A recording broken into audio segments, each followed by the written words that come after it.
आदाब नाजरीन, आपके महबूब प्रोग्राम आदाब डॉक्टर के साथ एक बार फिर आपकी मेज़बान हाजिर खिदमत। सलाम कबूल कीजिए। और स्टूडियो में रौनक अफरोज़ हैं, वन ऑफ द लीडिंग यूनानी मेडिसिन कंपनी अतिया हब्स के फाउंडर, डायरेक्टर, प्रमोटर, हिंदुस्तान के सबसे मसरूफ़ और कामयाब तरीन हकीमों में से एक, हाज़िक़ तबीब, नामवर, आला दर्जे के आलमी शोहरत याफ्ता शायर, आप सबके हर दिल अजीज़ जनाब हकीम सुलेमान खान दूर साहब। नाजरीन को बेसब्री से इंतज़ार है इस्तक़बाल है हकीम साहब आपका। ज़रा नवाजी, शुक्रिया। तो नाज़रीन, आगाज़ करते हैं चंद लफ्ज़ों पर मुश्तमिल एक छोटी सी हिकायत से, और उसके बाद इंशाअल्लाह हकीम साहब का खूबसूरत कलाम। एक बाप ने, एक वालिद ने अपने बच्चे के दोनों कांधों पर हाथ रखा और पूछा कि दुनिया में सबसे ताकतवर इंसान कौन है। उस बच्चे ने जवाब दिया, मैं। बाप ने उसके शानों पर से अपने हाथ हटा लिए और कहा कि ये बताओ दुनिया का सबसे कमज़ोर इंसान कौन है।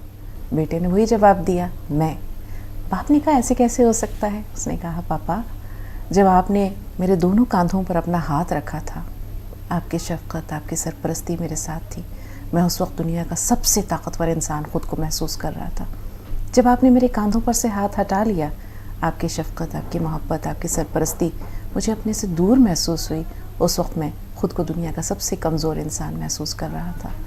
तो माँ बाप दुनिया का सबसे अनमोल रिश्ता है जो अल्लाह ताला ने इस दुनिया पर इंसान को इनायत किया है, वदीयत किया है। माँ बाप से बढ़कर शायद ही कोई ऐसी घनी छाँव हो जिसके साए तले इंसान ख़ुद को महफूज और मामून समझता हो। तो ये वो अनमोल नेमत है जिसकी जितनी कदर की जाए कम है। खुशकिस्मत है वो लोग जिनके पास माँ बाप हैं, बदकिस्मत है वो लोग जिनके सर से ये साया छिन चुका है। आगे बढ़ाते हैं प्रोग्राम को। इससे पहले कि गुफ्तगू जो है जज्बाती हो जाए, हकीम साहब आपकी तरफ आते हैं। वही गज़ल, इरशाद। मुझे साकी ने कभी जाम ने तन्हा समझा, वाह।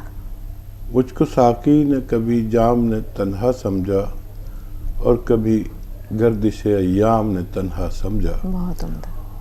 उनकी तजलील मेरे पास आके बैठ गई, उनकी तजलील मेरे पास आके बैठ गई जब मुझे लज्जत दुश्नाम ने तन्हा समझा। वाह।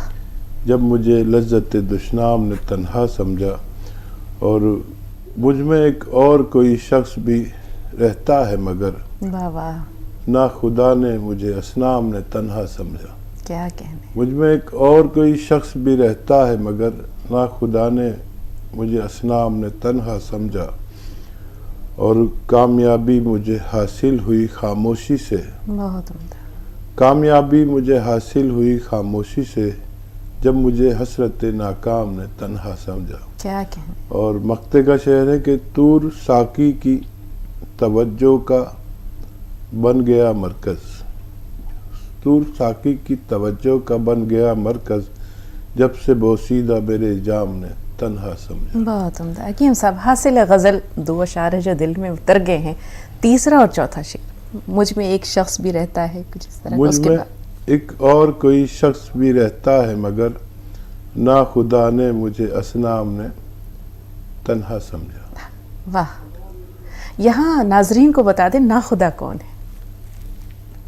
ना खुदा, जब हम किसी कश्ती पर सवार हों, किसी बस में सवार हों, किसी गाड़ी में या किसी जहाज़ में, तो उसको चलाने वाला ना खुदा कहलाता है। तो ना खुदा का तो ये मतलब है कि बज़ाहिर जो हमारा खुदा हो, मेरे नज़दीक तो ये है। बिल्कुल दुरुस्त है। और बातिन में तो रब एक ही है, सबका एक है जो खालिक है। और ना खुदा उसको कहते हैं जो खिवैया होता है। कश्तियाँ सबके साहिल में पहुंच जाती हैं। हाँ, किश्तियाँ सबकी किनारे पे पहुंच जाती हैं।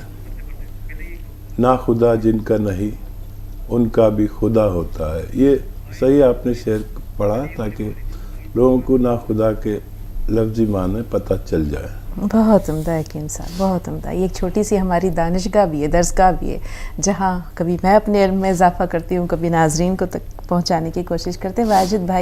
वाहिद साहब फ़ोन लाइन पर मौजूद हैं। वाहिद भाई, इस्तकबाल है आपका। जी, अस्सलाम वालेकुम। वालेकुम अस्सलाम। जी वालेकुम सलाम। जी हकीम साहब, सर्वाइकल के लिए तो हम काला गोंद ले रहे हैं। कुछ उससे फायदे भी हो रहे हैं, और आपने जो एक्सरसाइज बताई वो भी कर रहे हैं। पर पैर में हमारे एक दोस्त के एक्जिमा हो रहा है, उसको खुजली भी चलती है और बड़े परेशान से हैं, तो उसके लिए कोई मुकम्मल इलाज बताइए। ठीक है, ठीक है। माहिद भाई, अक्सर जुड़ते हैं आप हमारे साथ, और लगता है कि लोगों की खिदमत भी आपने शुरू कर दी है, और वो एक्सरसाइज और वो दवा जारी रखें। एक्सरसाइज भी बहुत ज़रूरी है, कौन सी आग के साथ आपको फ़ायदा भी हो रहा है। लेकिन एक्जिमा का एक शायद सबसे अच्छा रॉ मटेरियल है। याद रखें, ये जब मर्ज़ आता है तो जाने का नाम नहीं लेता, और मैंने ऐसे ऐसे लोग देखे कि वो एक्जिमा की वजह से पूरी ज़िंदगी ख़राब हो जाती है। लिख लें और उन्हें दें अपने दोस्त को। मेरी नज़र में दुनिया का सबसे अच्छा रॉ मटेरियल है ये। गौन चिलगोज़ा का अक्सर मैं जिक्र करता हूँ। मैंने ऐसा कोई इलाज नहीं देखा जो तमाम अद्वियात पर भारी हो। बड़ी बड़ी एंटीबायोटिक जिस पे आदमी को नुकसानात भी होते हैं, जो उसको सुखा नहीं पाती, उसको खुश्क नहीं कर पाती। मैंने अपनी ज़िंदगी में इससे अच्छा एक्जिमा का इलाज नहीं देखा। एक चुटकी सुबह, एक चुटकी शाम, गौन चिलगोज़ा पानी से खाएं या खाने के सोडे के पानी से खाएं। एक चुटकी खाने का सोडा 2 गिलास पानी मिला लें, इस पानी से खाएं सुबह और शाम, कम से कम एक वक्त, ज़्यादा से ज़्यादा 2 वक्त। और फिर देखिए 10-15 दिन, महीने में वो एक्जिमा कहाँ है आदमी ढूंढता है, कि जो मुद्दतों की बीमारी किसी सूरत, किसी दवा से ठीक नहीं होती थी, अल्लाह ने इसमें बड़ी शिफा रखी है। बिस्मिल्लाह करके शुरू करें, सदका करके शुरू करें, इंशाअल्लाह फ़ायदा मुमकिन। अस्सलाम वालेकुम। वालेकुम अस्सलाम। साजिदा साहबा बोल रही हैं? अस्सलाम वालेकुम हकीम साहब। अस्सलाम वालेकुम हकीम साहब। वालेकुम अस्सलाम, सलामत रहे। ये मेरे जोड़ों में दर्द है हकीम साहब, आपके यहाँ से 1.5 साल से खा रही हूँ। गोन किया, मेरे को गोन मोरिंगा भी खा रही हूँ। थायराइड है, आप जैसा बोले वैसा बना के दवाई ले रही हूँ 1.5 साल से। मेरे को थायराइड तो नॉर्मल हो गया वगैरह, ये जोड़ों का दर्द है कम था। 1 महीना दवाई छोड़ी हुई, 9-10 महीना के बाद एक दर्द शुरू हो गया। तो आपके यहाँ से फिर दवाई आ गया, मंगा लिए, मगर उसके साथ साथ जड़ी बूटी भी मंगा लो बोले। जड़ी बूटी भी मंगा लिए, और परसों आया, कल तो मैं फूड पीस के रख ली हूँ। वो कैसा खाना, मेरे को जोड़ों में दर्द, बहुत दर्द हो रहा है। उस दर्द से मेरे को बैठ के उठना सकती हूँ। मेरे को 60 साल है, मेरा करीमुनिसा है नाम है, मेरा उम्र भी 60 साल है, वजन भी 60 किलो है मेरा। तो कैसा खाना और दवाई, वो बोले कि जड़ी बूटी है तो 3 का है, वो जैसा बेर जैसा है वो वाला एक पैकेट है, एक पैकेट में संदल का लकड़ी जैसा है, थोड़ा वो अश्वगंधा बोल रहे, एक लकड़ी का जैसा है, उंगली जैसा लकड़ी का, वो पूरे 3 पैकेट आए हैं। उसके पूरे सुखाए, कूटे, मिक्सी पकड़े, उसकी पाउडर बनाए, एक डिब्बे में डालिए। वो बोल रहे कि आधा चम्मच सुबह शाम खाओ, एक चुटकी है तो ठीक है, ठीक है बहन, ठीक है। तो आपने जो भी किया बेहतर किया, सही किया। अब सुने कि उसे खाना कैसे है, ये हकीम साहब बताएंगे। जी हकीम साहब। बहुत अच्छा किया आपने, ये सब ले लिया, और इसमें आप अलसी को हल्का सा भून कर, अलसी को हल्का सा भून कर अलग से रख लें, और आधा चम्मच अलसी और 2 ग्राम ये पाउडर जो आपने बना लिया है, 2 ग्राम और आधा ग्राम अलसी पानी के साथ लें या कम चर्बी के दूध के साथ लें। अगर वज़न कम हो, वज़न ज़्यादा हो तो कम कर लें थोड़ा, और वज़न अगर ज़्यादा हो तो खाने के सोडा 1 चुटकी पानी मिलाकर उससे लिया करें, तो ये ज़्यादा मुफीद साबित हो सकता है। और बहुत मुबारक कि आपका थायराइड कंट्रोल हो गया। हालांकि आपने बहुत सब्र किया, और ये तकलीफ़ बार बार हो सकती है। अगर आपके घर में ये वेस्टर्न टॉयलेट कुर्सी वाला बैतुल खला नहीं होगा तो आपको ये तकलीफ बार बार होगी। और जिन बातों को मना किया है, जैसे ज़्यादा मेहनत करना, वज़न उठाना, झाड़ू पोंछा करना, इन सब से भी परहेज करें तो आप मुस्तकिल तौर पर फ़ायदा हासिल कर सकते हैं। जी, साजदा साहिबा झारखंड से। जी बहन। जी अस्सलाम वालेकुम। वालेकुम अस्सलाम वरहमतुल्लाहि वबरकातुहू। जी जी उम्र 57 साल है। कई साल से बहुत धीरे धीरे चलते हैं। सुबह जल्दी उठ नहीं पाते, देर से उठते हैं फिर ऑफिस चले जाते हैं। रात को 1 घंटा पैदल चलते हैं। शुगर और थायराइड थोड़ा बढ़ा हुआ है, चल नहीं पाते, इसका क्या इलाज है? ठीक है। हाँ, शुगर डायबिटीज़ कंट्रोल करें और वही 2 तरीके इसको कंट्रोल करने के। अगर सिरका जैतून का चलता है तो 2-2 चम्मच पिलाया करें 2 बार, खाने के बाद पानी में मिलाकर या सालन में मिलाकर। और थायराइड अगर थोड़ा बढ़ा हुआ है तो 1 चम्मच धनिए के पाउडर से खिलाया करें तो थायराइड भी साथ में कंट्रोल होना मुमकिन है। जो लोग धीरे धीरे चल पाते हैं उनके लिए एकदम एक्टिव नहीं हो पाते तो उनके लिए गोंदसिया आधा ग्राम दें तो उनकी चाल में भी फ़र्क आना मुमकिन है। और नसों में तवानाई, हड्डियों में ताकत और ये सब होना बेहतर है। आधा ग्राम गोंदसिया असली वाला खिलाएं, इंशाअल्लाह फ़ायदा मुमकिन है। प्रोग्राम में वक्त हो रहा है एक छोटे से वक्फे का। ब्रेक के बाद मिलते हैं।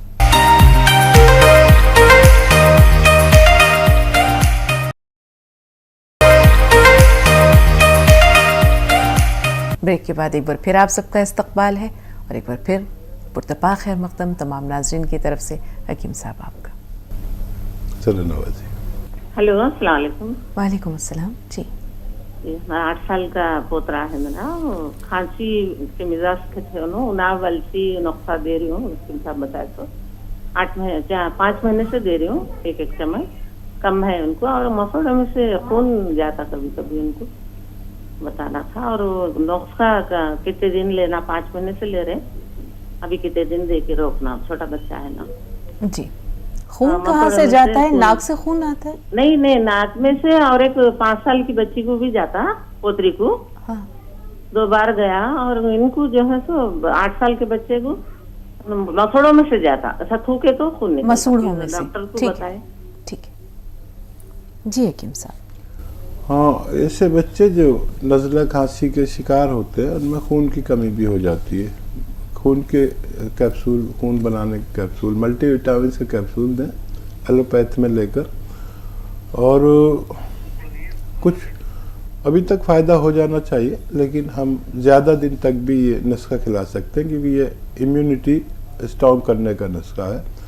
इम्यूनिटी स्ट्रॉन्ग होते ही खांसी, नज़ला खुद ब खुद जाना मुमकिन है। और जिनकी नाक से खून आता है उनको लिए नुस्खा ये है कि संगे जराहत कहते हैं। एक पत्थर है जिसे हम अपनी ज़बान में संगे जराहत कहते हैं और आम ज़बान में इसे टेलकम स्टोन कहते हैं। ये लें, साबुत लें और इसको पीस लें, बहुत आसानी से पिस जाता है। ये वाहिद एक ऐसा पत्थर है जिसको हम खा सकते हैं और किरकिरा नहीं होता। एक चुटकी में जितना आए शहद में मिला के बच्चे को खिला दें रोज़ाना 1 बार। चंद रोज़ देंगे तो उनकी नक्सीर या नाक से खून आना बंद होना मुमकिन है। जी मसूड़ों की मजबूती के लिए क्या करें? हाँ देखिए, बेशतर मल्टीविटामिन्स की कमी से ये मसूड़ों की कमज़ोरी या खून आना या पायरिया होता है। तो ज़रा सा आधी चुटकी ये खाने का सोडा से दांत मंजवा दें, कभी कभी, रोज़ नहीं, कभी कभी। और वो दांत मांज के ऐसे मुंह लटका लें तो इसमें से लुआब गिरेगा, गिरने दें और फिर बग़ैर कुल्ली किए सो जाए। और अगर कुछ खाना पीना भी हो तो खा सकते हैं, लेकिन कुल्ला ना करें। पानी भी पी सकते हैं, खाना भी खा सकते हैं। ऐसा 2-4 बार करेंगे तो मसूड़ों से ये इन्फेक्शन टाइप का होता है, ये भी अच्छा होना मुमकिन है। कहीं किताब में पढ़ा था हकीम साहब के पहले ज़माने में लोग लंबे लंबे सफ़र किया करते थे समंदर के, तो अक्सर उनकी खुराक में विटामिन सी की कमी हो जाया करती थी। उसकी वजह से भी जो है वो उनके मसूड़ों में तकलीफ़ होती थी, नाम की कोई बीमारी होती है वो भी हो जाती है। हम अपनी खुराक में आजकल जायके पे ध्यान देते हैं, उसकी इफ़ादियत को, चाहे बेशक जायका कुछ अच्छा ना भी हो लेकिन नज़रअंदाज कर देते हैं। तो खाने का जायका अपनी जगह है और एक बैलेंस डाइट, एक मुतवाज़न ग़िज़ा, उसकी अहमियत अपनी जगह है। चलें, हमारी आपकी नस्ल तो फिर भी बड़ी समझदार है कि हम मान लिया करते थे, लेकिन आज के दौर के बच्चे नहीं मानते, मनवाना बहुत मुश्किल होता है। देखिए, सबसे बड़ा तो नुकसान इससे होता है जो हम तैयार शुदा चीज़ें बाज़ार की खाते हैं, और शायद इससे हम रोक नहीं सकते बच्चों को जी। वो जो बाज़ार में इतनी तैयार शुदा चीज़ें होती हैं कि बच्चे से आप बचा नहीं सकते। शायद बच्चे पैसे मिलते ही या किसी भी तौर पर वो बाज़ार की चीज़ें लेकर खाते हैं, और उसमें क्या है बहरहाल वो महफूज तो नहीं है। हम खुद भी बिगाड़ देते हैं शुरू में बच्चों को, फिर बाद में वो करते हैं। और विटामिन सी किसी के लिए फ़ायदेमंद है, किसी के लिए नुकसानदेह है। मतलब विटामिन सी बेशतर खट्टी चीज़ों में होती है, तो जो लोग गर्म मिजाज के हैं उनके लिए तो अमृत है, और जो लोग सर्द मिजाज हैं उनके लिए नुकसानदेह है। खांसी, नज़ला, बलगम से वास्ता पड़ जाता है फ़ौरन। तो कुछ विटामिन सी ऐसी भी हैं जो गर्म तबीयत की, तो जिनको ठंडा मिजाज हो हाँ, तो वो गर्म विटामिन सी लिया करें। ये नई बात सुनी हकीम साहब।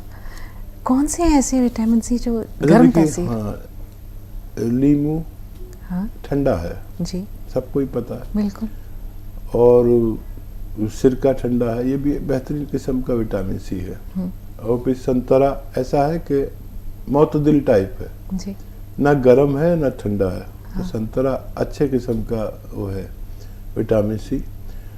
और आंवला में बेहिसाब विटामिन सी है फौलाद के साथ, लेकिन ठंडा भी इस हद दर्जे का है कि अगर आप एक आंवला खा लें तो सब जाम हो जाए, खांसी, बलगम ऐसा आने लगे। अगर आप सर्द मिजाज हैं जी, तो आंवला न लें जो सर्द मिजाज हो। एलोवेरा में विटामिन सी है बेहतरीन किस्म का, और गर्म है। गर्म है, बिल्कुल। तो इनमें भी ये तय करना कि कौन सा विटामिन सी आपके लिए बेहतर है। यूनानी में हर दवा का और हर मरीज़ का और मर्ज़ का मिजाज है। एलोपैथ में ना दवा का मिजाज तय होता है ना मरीज़ का। तो वो एक ही दवा, अगर बुखार की दवा है वही मुझे मिलेगी, वही आपको मिलेगी, वही आपको मिलेगी। तो इसलिए एलोपैथ जड़ से ख़त्म नहीं करता किसी बीमारी को, वक्ती तौर पर खामोश कर देता है, फिर उठ जाती है। क्योंकि यूनानी में मिजाज के मुताबिक अद्वियात दी जाती हैं। आदमी का मिजाज और दवाओं के भी सबके मिजाज होते हैं, उसके हिसाब से अद्वियात देने से हमारी बीमारी की जड़ भी ख़त्म हो सकती है। बिल्कुल हकीम साहब, वाकई इसमें बहुत हिकमत पोशीदा है, और जिसका फ़न उसी को साझे। वाकई मौका मिला तो इंशाल्लाह और बातें जानेंगे। जाफ़र भाई, थोड़ा सा इंतज़ार, आपसे पहले हातिम भाई है हमारे साथ। बताएं क्या सवाल है आपका? मैं मतलब ये आपसे मशवरा करना चाहता हूँ कि मैंने नमक जैतून मंगाया है। जी जी, मैंने नमक जैतून मंगाया है। जी, खाना कैसे है ये जानना चाह रहे हैं? हाँ, तो मुझे असल में पेशाब बहुत रात में बहुत परेशान करता है। हाँ, और सांस पे मेरी जोर रहता है। हाँ, अब नजला बहुत रहता है। 1 साल हो गया मुझे नजला, जुकाम, खांसी है। ठीक, ठीक, सुनिए। नमक जैतून को अगर इस्तेमाल करें, जिस शख्स को खांसी नज़ला रहता हो, तो वो खाने के सोडा 1 चुटकी और 1 चुटकी नमक जैतून यूज़ करें, तो ये फिर गर्म मिजाज का हो जाता है, और ये बलगम को इखराज भी करने लगता है, बलगम को खारिज भी करने लगता है। और वो कैप्सूल तो आपके लिए ज़रूरी हो गया शायद, उसे तो छोड़े नहीं, लेकिन और नज़ले के लिए बहुत अच्छी माजूनें भी हैं, तैयार शुदा भी, और घरेलू नुस्खा तो मैं बताता ही हूँ आपको, वो ले लिया करें। एक बार दोहरा देता हूँ, सपिस्तान, उन्नाव, अलसी 100 ग्राम लेकर, और 30 ग्राम आपको लेना है पीपले। आपके किचन में गरम मसालों में होती है, इनका पाउडर बनाकर आप 1 चम्मच सुबह 1 चम्मच शाम गर्म पानी से लिया करें। खट्टी चीज़ें छोड़ दें तो इंशाल्लाह आपको राहत होनी मुमकिन है। जाफर भाई, इस्तकबाल है आपका, बताएं क्या सवाल है। अस्सलाम वालेकुम रहमतुल्लाहि व बरकातहू। वालेकुम अस्सलाम व रहमतुल्लाह। हकीम साहब, 2 दिन पहले आपसे मेरी बात हुई थी मेरी बहू और बेटी के लिए। तो आपने जो चीजें बताई वो समझ में आ गई और मैंने आपके वास्ते मंगवा भी लिए। नमक जैतून आपने बताया था बहू के लिए, और उसके साथ अलसी का पीस के पाउडर बना के हल्का सा भून के खाना। लेकिन पूरी बात में आपने आखिर में दूसरे इसमें जब बेटी का बताया तो आखिर में बताया कि बहू को भी नमक जैतून और अलसी का पाउडर हल्का सा भून के देना है बहू को, और बेटी के लिए नमक जैतून और 1 चुटकी खाने का सोडा उसमें मिलाकर 2 गिलास पानी में पीना है। तो ये दोनों बराबर है? अच्छा, बेटी का वजन ज्यादा है क्या? नहीं, बिल्कुल नहीं, एकदम सही वजन है उसका। क्या बीमारी क्या है बेटी को? वो जो बच्चे नहीं हो रहे, एक बच्ची है उसको, हाँ, उसके बाद औलाद नहीं। ठीक है। हाँ, ये दुरुस्त नुस्खा है। उनको सिर्फ नमक जैतून और खाने का सोडा 1-1 चुटकी दिन में 1 बार दिया करें, और बहू को अलसी के पाउडर के साथ ही देना है। और कोई सवाल है आपका? एक शेर आपकी नजर करना चाहूंगा। इरशाद है। हाँ, जज्बाती हो गया था थोड़ा मैं, तो मैं ये शेर अर्ज करना चाहता हूँ। और मेरा एक पोता है, उसको नींद में पेशाब हो जाती है रात में, जिसकी उम्र 7 साल है। तो उसके लिए भी कोई नुस्खा बता दीजिए बराए मेहरबानी। और मेरा शेर सुन लीजिए हकीम साहब। जी, इरशाद अली। मोहब्बत करने वालों का है बस इतना ही अफसाना, तड़पना घुट के मर जाना। शकील बदायूनी का ये शेर है। मोहब्बत करने वालों का है बस इतना ही अफसाना, तड़पना चुपके आए भरना, घुट के मर जाना। और उसके आगे शकील साहब कहते हैं, मोहब्बत हमने माना जिंदगी बर्बाद करती है, ये क्या कम है कि मर जाने पे दुनिया याद करती है। तो हकीम साहब, बदायूनी साहब क्या कहना चाह रहे हैं, मैं आपसे जानना चाहता हूँ।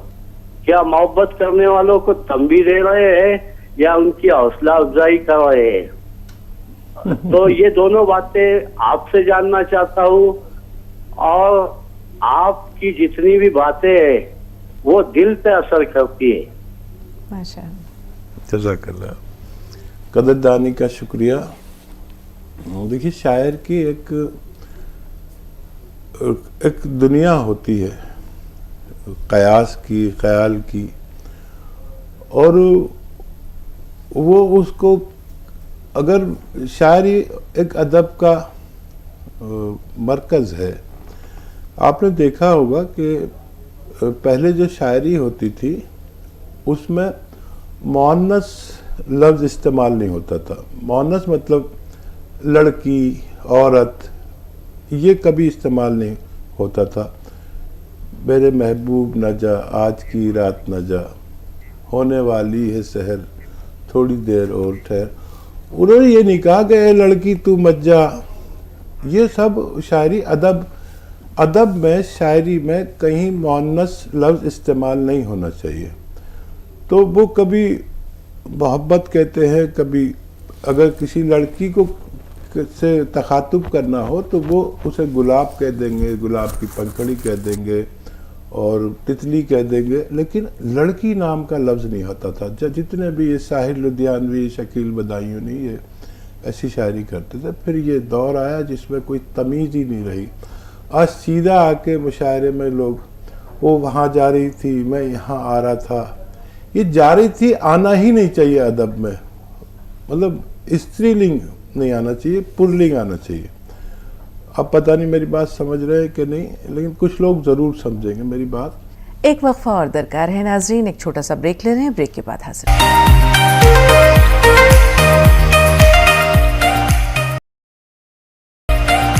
ब्रेक के बाद एक बार फिर आपका इस्तकबाल और आप सबके साथ साथ हकीम साहब का इस्तकबाल तमाम नाजरीन की तरफ से। जज़ाकल्लाह, शुक्रिया। कॉलर्स हैं, आइए बात करते हैं। हसीना साहिबा आपसे मुखातिब है जयपाल सिंह, थोड़ा सा इंतज़ार, आपसे भी बात करेंगे। जी हसीना साहिबा, हसीना साहिबा फ़ोन लाइन पर मौजूद हैं। अस्सलाम वालेकुम। वालेकुम अस्सलाम। देखें ये भी मोहब्बत है। बहुत शुक्रिया इंतज़ार करने के लिए। बताइए बहन, क्या सवाल है? जी, आप लोगों की रहनुमाई का बहुत शुक्रिया हकीम साहब। हम सब आपकी बातें सुनकर बहुत तकलीफ महसूस कर रहे हैं। मेडिकल लाइन का ये हाल देखकर यही हाल हकीम साहब हर जगह है। ईमानदारी से इलाज करने वाले ना के बराबर हैं। ऐसा लगता है लाख व्यापार चल रहा हो। आपके जरिए तो हम सभी नाजरीन को सच्चाई का पता चल रहा है ताकि हम जागरूक रहें। यहाँ तक कि अल्लाह पाक ने आपको ऐसी तकलीफ दे करके हम लोगों को पैगाम पहुँचाया आपके जरिए से। हम सबको, लाखों लोग आपका प्रोग्राम ये देख रहे हैं। कितना बुरा हाल है।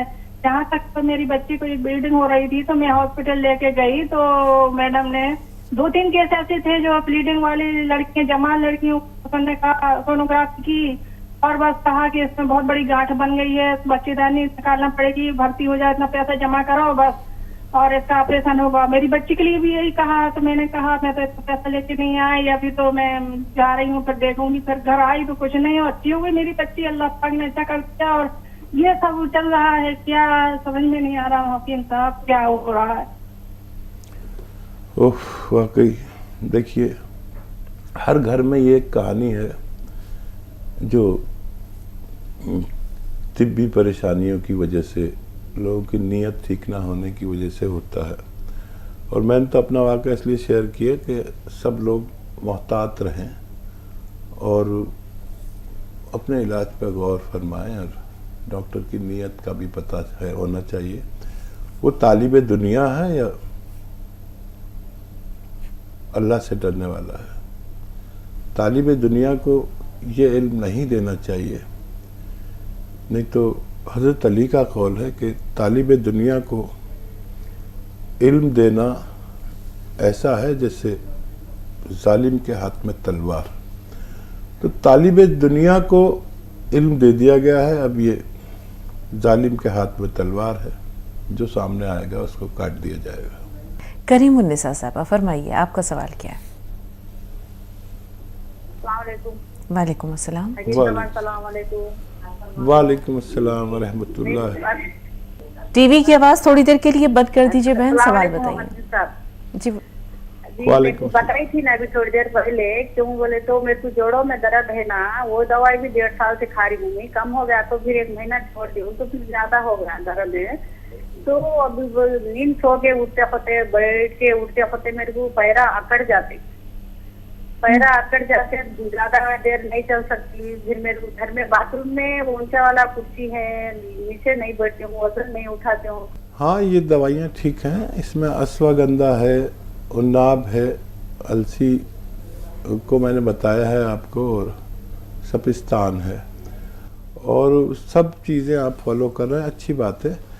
देखिए काफ़ी दिन हो गए और कुछ लोग ऐसे भी होते हैं 100 में 1 आदमी के जिसको किसी सूरत फ़ायदा ना हो तो ऑपरेशन भी करा लेना चाहिए, और उसके बाद भी यही दवा खानी पड़ती है। तो अगर ज़रूरत हो तो आप करा सकते हैं, क्योंकि काफ़ी दिन हो गए आपको और सारी एहतियात के बावजूद दर्द होता है। यहाँ पर आके हम सब मजबूर हो जाते हैं, फिर दवा शुरू कीजिए। और जब ज़्यादा दर्द हो, क्योंकि ये आप दर्द की दवा नहीं खा रहे, ये मरज़ की दवा खा रहे हैं, जब ज़्यादा दर्द हो तो कोई एक बार दवा, कोई दर्द की दवा भी ले सकते हैं ताकि आपको वक्ती फ़ायदा भी हो जाए। और ये दवा मुस्तकिल खाएं। जब बहुत दर्द हो तो allopathic pain killer, pain relief दवा आप ले सकते हैं। जी, अब्दुल सलाम साहब फरमाइए, आपका सवाल क्या है? हाँ जी। जी अब्दुल सलाम हेलो। साहब। हाँ जी।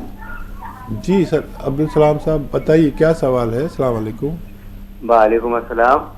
डॉक्टर साहब सवाल मेरा ये है, एक वो है मेरा नाती, लड़के का लड़का, वो जो गेहूं की रोटी खाता है तो उसको हजम नहीं होती। 8-10 साल से उसको बहुत तकलीफ है, सिर्फ ज्वार की खाता है और इंजेक्शन लगते हैं, हजम ही नहीं होती गेहूं की रोटी। दुनिया का इलाज करवा लिया और उसको शुगर भी है। जी, कितना बड़ा बच्चा? बच्चा करीब 14-15 साल का हो गया। ठीक है। हाँ, बहुत जल्दी शुगर भी हो गई बच्चे को, और शुगर वाले का हाजमा भी दुरुस्त नहीं रहता। पेट की दवाएं आप एलोपैथ भी ले सकते हैं, और जब उसे रोटी खिलाए ना आप जब भी, तो एक चुटकी नमक जैतून उसकी सब्जी सालन में मिला दिया करें। उसका जायका भी नहीं बदलेगा सब्जी का, सालन का, और इस सालन से वो रोटी खाएं तो इंशाअल्लाह हजम होने लगेगी। कुछ दिन देंगे तो मुकम्मल फ़ायदा भी मुमकिन है। और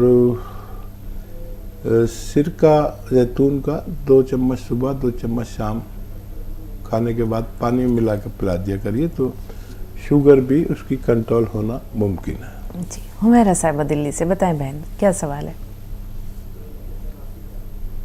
कि मेरा बेटा है, अभी तो वो 18 इयर्स का हो गया, लेकिन वो शुरू से ही जब छोटा था वो कभी सेटिस्फाइड नहीं रहता, कभी खुश सा नहीं रहता है। पता नहीं क्या बात, कुछ भी चीज की जिद करेगा वो पूरी कर दो, फिर भी खुश नहीं रहता। मैं समझ में नहीं आता क्या किस चीज का वो है प्रॉब्लम। आपके कितने बच्चे हैं हुमैरा साहिबा?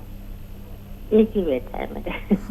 कितने साल के हैं? अभी तो 18 साल का है माशाल्लाह, लेकिन आज भी यही है उसको। वो खुद भी कहता है मैं खुश नहीं रहता कभी। कोई बात नहीं। और दूसरा ये है कि मेरे भाई हैं 60 के आसपास है, उनके ना माथे में या सामने बहुत दर्द हो जाता है कभी भी। अभी आजकल फ्रिक्वेंटली ज्यादा हो रहा है, पहले कभी हो जाता था तो बहुत कुछ लगाने से उससे तब ठीक होता है। माथे में सामने है। जी, नज़ला वगैरह भाई को ना होने दें। और ये एक्सरसाइज देखिए बड़ी कामयाब है। जिन लोगों को भी सर में दर्द, माथे में दर्द रहता है, गर्दन में या सर्वाइकल है, ये एक्सरसाइज ज़रूर करें रोज़ाना 3 मिनट। एक ये और एक ऐसे। ये एक्सरसाइज दुनिया की कीमती एक्सरसाइज में से है। और कौन सिया आधा ग्राम 2 बार भाई को दे। ये कोई बीमारी नहीं है, एक उम्र का तकाजा है। और धनिया 1 चम्मच रोज़ाना इन्हें खिला दिया करिए।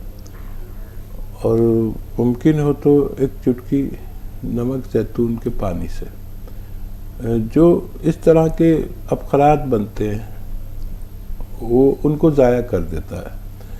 एक केमिकल सा तैयार होता है जो आदमी को बहुत कुछ भी हो तब भी मुतमईन नहीं होने देता। ये उस केमिकल को ऐसे दिमागों से निकाल देता है और बच्चे फिर मुतमईन ज़िंदगी गुजार सकते हैं। शहनाज साहबा राजस्थान से। जी बहन, क्या सवाल है आपका? जी अस्सलाम वालेकुम। वालेकुम अस्सलाम। वालेकुम अस्सलाम। हाँ जी, मैं काफी मैंने वहाँ से दवा मंगाई रखी है और बहुत कुछ फायदा हुआ है। और मैं भी ये सियागोन ले रही हूँ, लेकिन 2 महीने में फर्क लगा है अब मुझे। अल्हम्दुलिल्लाह। इंशाल्लाह वो तो मैं लेती ही रहूंगी। और हमारे यहाँ पे भी बहुत कुछ ले रहे हैं दवा। हम मुझे भी मतलब अंदर से सांस जैसा होता है, तो फिर मैं डॉक्टर हकीम साहब में क्या लूं, और थोड़ी सी थकान होने लगती है। उम्र और वजन बताइए। उम्र तो मेरी 70 है और वजन 80 है। ठीक है। 80। बहुत अच्छा किया आपने फ़ोन कर लिया। देखिए, हमारी और आपकी उम्र वाले लोगों को अपना खून पतला करना चाहिए। अगर खून पतला ना हो तो सांस फूलने लगता है, और ये खून गाढ़ा होने की वजह, दिल की कमज़ोरी की वजह हार्ट ब्लॉकेज होने लगता है। मेरे तजर्बे में हर शख्स को 40, 45, 50 साल के बाद खून गाढ़ा होना, हार्ट ब्लॉकेज होना तकरीबन तय है। चाहे हमें पता हो या ना हो, वो बीमारी सिग्नल देती है, इशारा देती है कि बैठे बैठे ठीक है, चले तो सांस फूल रहा है। तो चलने से हमारा खून जब ज़्यादा तहरीक में आता है और दिल उसको पंप करता है तो उसे रास्ता नहीं मिलता, क्योंकि कुछ % हमारी दिल की रगें चर्बी से भरी हुई होती हैं। तो ज़्यादा उम्र के लोग ज़रूर लें ये नुस्खा जो मैं बता रहा हूँ। और गोंसिया से आपको माशाल्लाह फ़ायदा शुरू हो गया है। नमक ज़ैतून 1 चुटकी जितना इसमें आए, और 1 चुटकी खाने का सोडा 2 गिलास पानी में मिलाकर रोज़ पी लिया करिए, 1 बार या 2 बार। आपकी ज़ईफ़ी का एक तरह से मुहाफ़िज़ है ये गोंसिया भी और ये भी। गोंसिया आपके तमाम जोड़ों की मरम्मत, नसों की और पट्टों की मरम्मत करता है। फ़ायदा शुरू हो गया आपको। ये आपकी रगों में दौड़ने वाले खून को उस लायक करता है जिस लायक आप सेहतमंद ज़िंदगी गुजार सकें।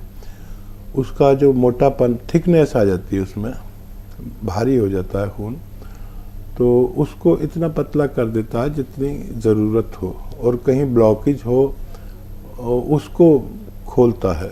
प्रोग्राम में वक्त हो रहा है एक छोटे से वक्फे का। ब्रेक के बाद मिलते हैं।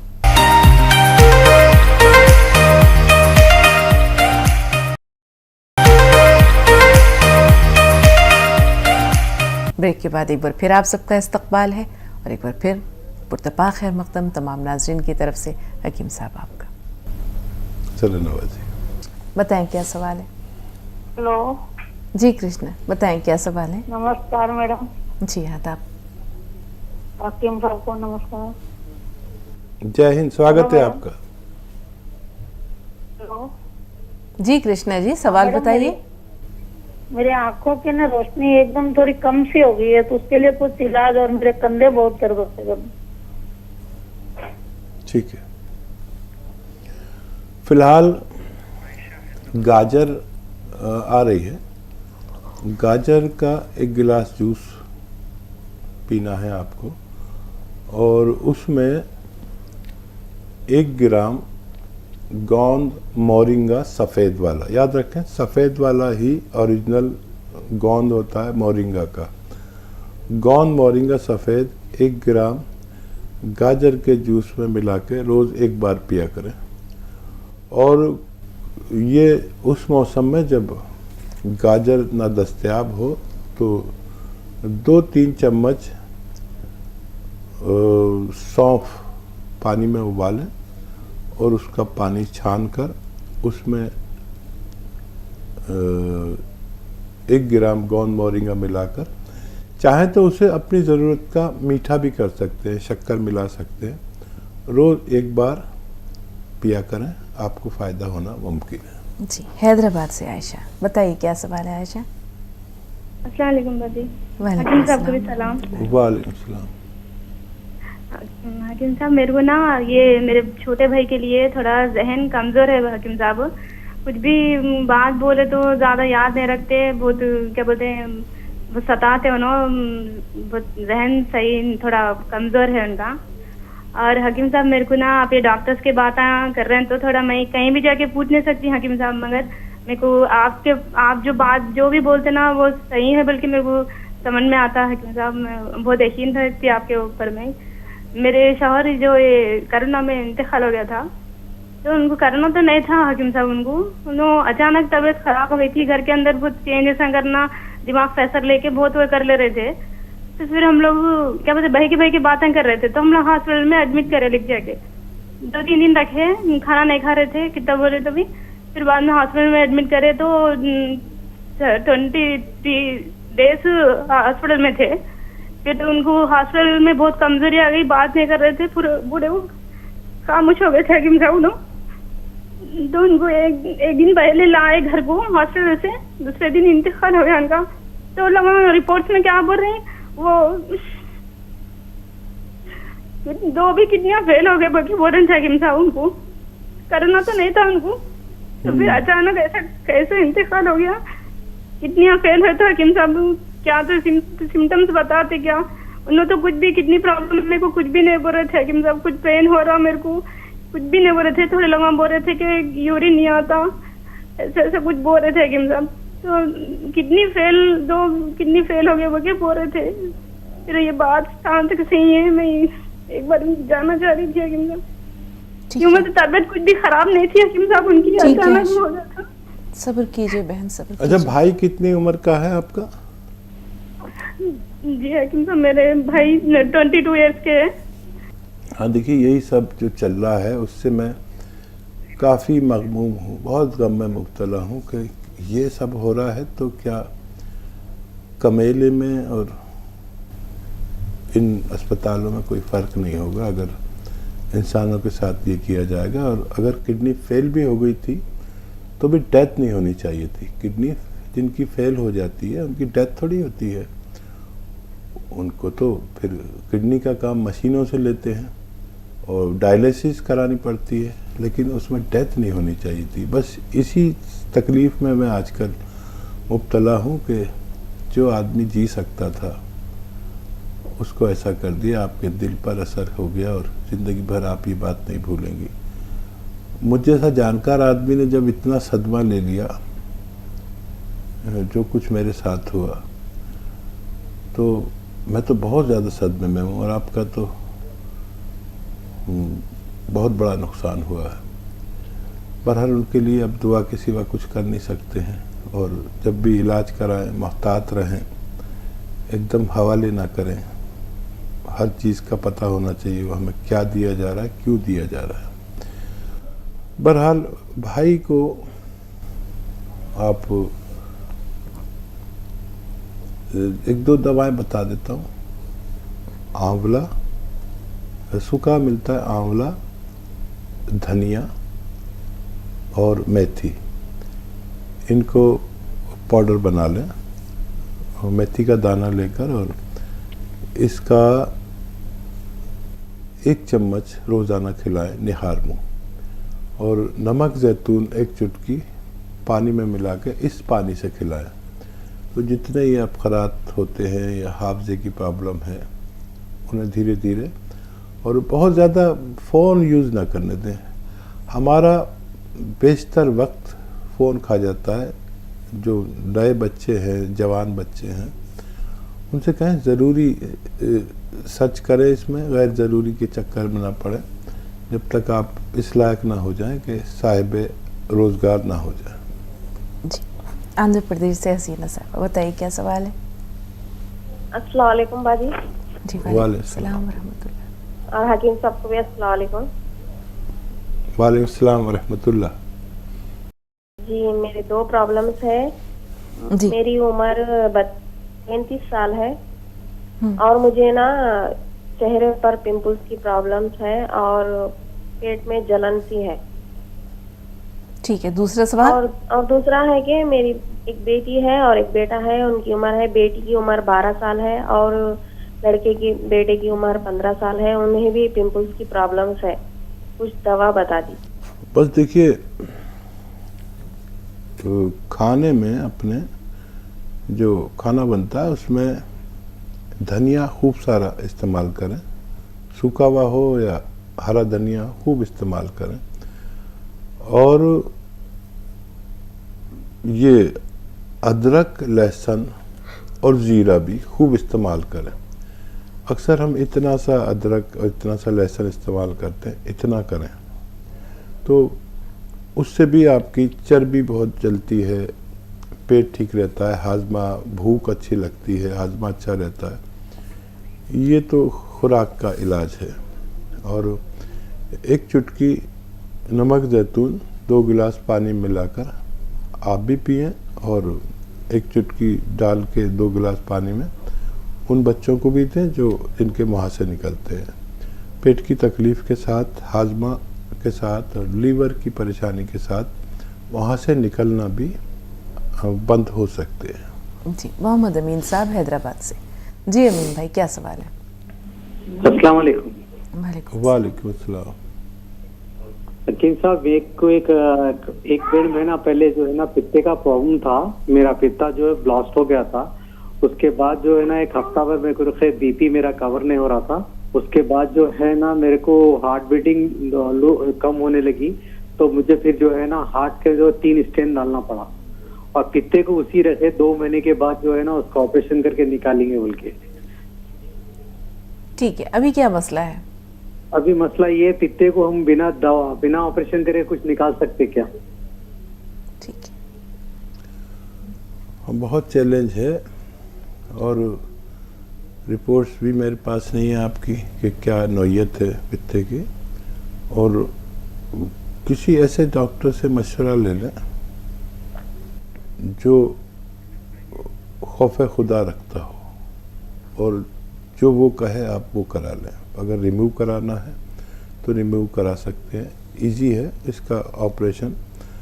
और याद रखें कि स्टेंट डले हुए हैं, ये 3-4 साल बाद फिर वही परेशानी आती है, फिर वो ब्लॉकेज रहने लगते हैं। अगर ये आप चाहते हैं कि ये दोबारा ये नौबत ना आए तो जैतून का सिरका आप 3 चम्मच रात को पिया करें, 1 गिलास पानी में मिलाकर, और उसमें एक चुटकी खाने का सोडा भी मिला लिया करें। ये रोज़ाना रात को 1 बार ज़रूर पी लिया करें ताकि आप हमेशा हमेशा सेहतमंद रह सकें। मोहम्मद फिरोज साहब फोन लाइन पर मौजूद हैं। जी बताएं फिरोज साहब, क्या सवाल है? फिरोज साहब जरा बुलंद आवाज से, आपकी आवाज नहीं पहुंच रही। रेटिना मजबूती के लिए, रेटिना की मजबूती के लिए? जी जी, आइस के रेटिना, आइस के लिए, ठीक है जी हकीम साहब। और देखिए एक उसका मैं बताया भी था मैंने शुरू में, आँखों की कोई परेशानी, रेटिना की कोई परेशानी हो या आँखों की कमज़ोरी हो, तो उसके लिए जब गाजर का दौर हो तो गाजर के जूस में 1 ग्राम गोंद मोरिंगा सफ़ेद डालकर दिन में 1 मरतबा ज़रूर पी लिया करें। और जब ऐसा वक्त आए कि गाजर मैसर ना हो तो 3 चम्मच सौंफ को पानी में उबालकर इसके पानी में सफ़ेद गोंद मोरिंगा असली वाला ही लें, सफ़ेद वाला ही लें, और इसके पानी में मिलाकर आप पी लिया करें रोज़ाना 1 बार, तो आपको फ़ायदा होना मुमकिन है। और देखिए सबसे बड़ा तो नुकसान इससे होता है जो हम तैयार शुदा चीज़ें बाज़ार की खाते हैं, और शायद इससे हम रोक नहीं सकते बच्चों को। जी। वो जो बाज़ार में इतनी तैयार शुदा चीज़ें होती हैं कि बच्चे से आप बचा नहीं सकते। शायद बच्चे पैसे मिलते ही या किसी भी तौर पर वो बाज़ार की चीज़ें लेकर खाते हैं, और उसमें क्या है बहरहाल वो महफूज तो नहीं है। हम खुद भी बिगाड़ देते हैं शुरू में बच्चों को, फिर बाद में वो करते हैं। और विटामिन सी किसी के लिए फ़ायदेमंद है, किसी के लिए नुकसानदेह है। मतलब विटामिन सी बेशतर खट्टी चीज़ों में होती है, तो जो लोग गर्म मिजाज के हैं उनके लिए तो अमृत है, और जो लोग सर्द मिजाज हैं उनके लिए नुकसानदेह है। खांसी, नज़ला, बलगम से वास्ता पड़ जाता है फ़ौरन। तो कुछ विटामिन सी ऐसी भी हैं जो गर्म तबीयत की है। जी, जयपाल सिंह फोन लाइन पर मौजूद है। जयपाल जी, हमें सुन पा रहे हैं? हाँ जी, हाँ जी जी, इस्तकबाल है आपका, फरमाइए। हेलो जी, स्वागत है आपका, फरमाइए क्या कहना चाह रहे हैं? ये हकीम जी से बात करना थी। जी जी, आपकी आवाज़ आ रही है, बताइए क्या सवाल है, क्या सेवा करूं? जयपाल जी आपका स्वागत है। सर ऐसा है, हमारी मिसेज को जो है पेशाब में रुकावट भी आती है, वॉशरूम जाते जाते जो है मतलब कपड़े भीग जाते हैं। नहीं, रुकावट अलग चीज़ है, कपड़े भीगना अलग चीज़ है। या पेशाब निकल जाता है या मुश्किल से आता है, ये बात साफ करिए। नहीं, पेशाब निकल जाता है, वो मतलब वॉशरूम नहीं पकड़ पाती है। ठीक है ठीक है, मैं समझ गया। आप गौर से सुनिए। देखिए, आप जानते होंगे कि एक चीज़ आती है जिसे कहते हैं लाजवंती। लाजवंती आप 100 ग्राम खरीद लें, लाजवंती 100 ग्राम खरीदें। और एक चीज़ आती है अलसी, अलसी भी 100 ग्राम खरीद लें। इनको खूब बारीक पाउडर बना लें।